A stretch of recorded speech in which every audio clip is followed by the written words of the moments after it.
Why go to a university first? Right? Initially, I said, why go to a university? But then I was like, why go to a university first? As you see, I got on my V-State sweater because I am a proud VSU alumni. Let's get that clear. So I went to a university, but I want to know why everybody is going to a university first when they can start at a 2-year. Because you know we love 2-year colleges, but we also got to further our education. We just got to. So I'm wondering why you want to start at a university when you can start at a 2-year college and soon invest sooner. That probably came out weird. But you can invest sooner if you start at a 2-year college. This is not me just guessing. This is kind of factual, really. Just from interviewing people. If you go look at some of our old videos, one of my great buddies I met through a conference, he was able to invest early. I was able to invest early, and numerous and more. We just gotta get them on record, or we just gotta get them on record, right? So we're gonna talk about how 2-year colleges are cheap and more. So you guys all know that people we interview mostly, we have a lot of interviews with people who start at 4 years and they're not able to invest early because school is so much more expensive. And if we go look at our videos with the graphs and all, we know that tuition is steadily increasing. But you know, if you pay attention to the graphs and you go look at it for yourself also, you'll notice that 2-year colleges are not moving at all. But 4 years are steadily increasing because what I'm learning in school and what I'm learning from my own research is that 4 years have to compete with each other because it's a business at the end of the day. They're competing with each other in prices instead of considering you all. That just, you know, like I said, I went to university. Hey. So the first one I want to talk about is 2-year college cost is so cheap. It allowed me to invest extremely early. So guys, I don't really like to talk about investments like that because I know I'm not a financial advisor. I'm just a person who knows how to budget really well. When I started at my 2-year college, I was able to pay for school in cash at some points, or my scholarships, you know, like from my tree of sources, you know, I had some other things that qualified me for other stuff considering where I come from and my background. So I qualify for other things that pay for my schooling.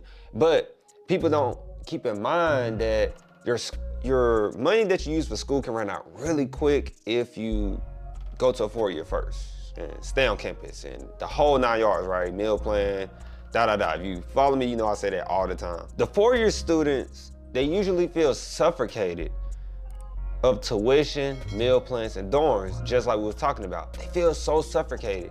So you're not thinking about investments. Usually the way it goes is that people really don't start making money till like their 30s and plus because they consider as young. It seems like they keep pushing it up. As I get older, I feel like they keep pushing it up like, oh yeah, So we ain't gonna get into that. But 4-year students are not thinking about investments. They're not thinking about, if I invest early, I can retire by this time. Or if I invest early, I can take this money back at this time. And keep in mind, I had a financial advisor and I still have one. Everybody should I feel like as a college student, you should have a financial advisor. And that's just the way it should be.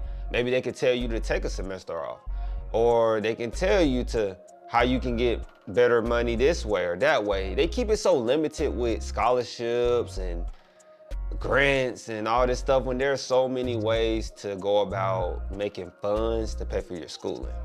But it's so hard to do that if you are starting at a 4-year, right? When you're looking at like $8,000, $9,000 or more for a semester. It can be really unrealistic, right? I really just mean, like, if we really think about it, like we really put some thought into it, how many 2-year college students who started at a 2-year college, not the 4-year, they started a 4-year and then go back to a 2-year, which is called a reverse transfer. But we'll talk about that in another video.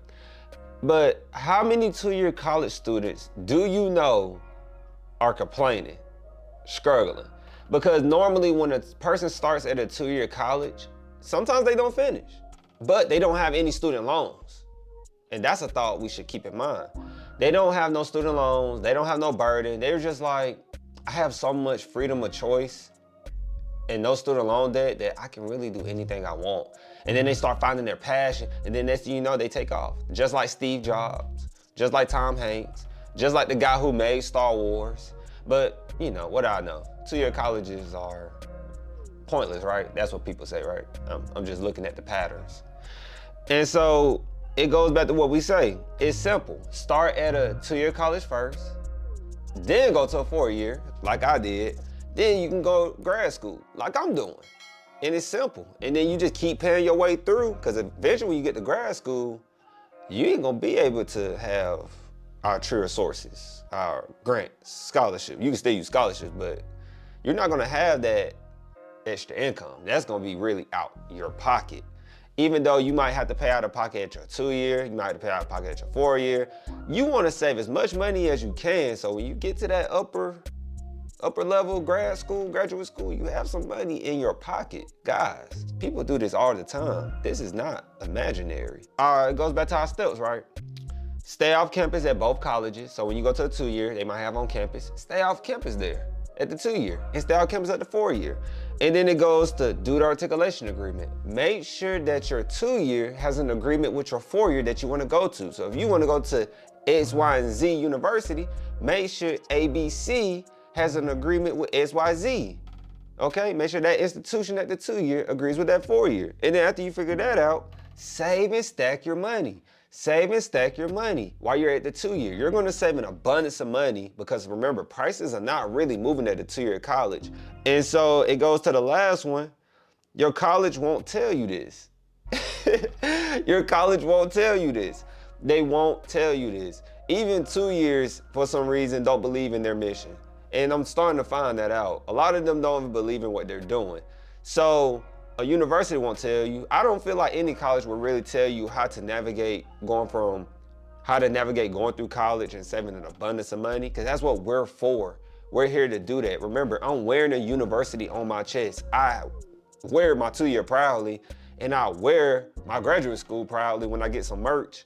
I want everyone to keep in mind, this is how we navigate through college. This is how we can simplify the crises and problems that we're having, right? Just remember that this is information they're not gonna tell you. This is why we say, subscribe for more secrets. And don't forget to like and subscribe. Like and subscribe.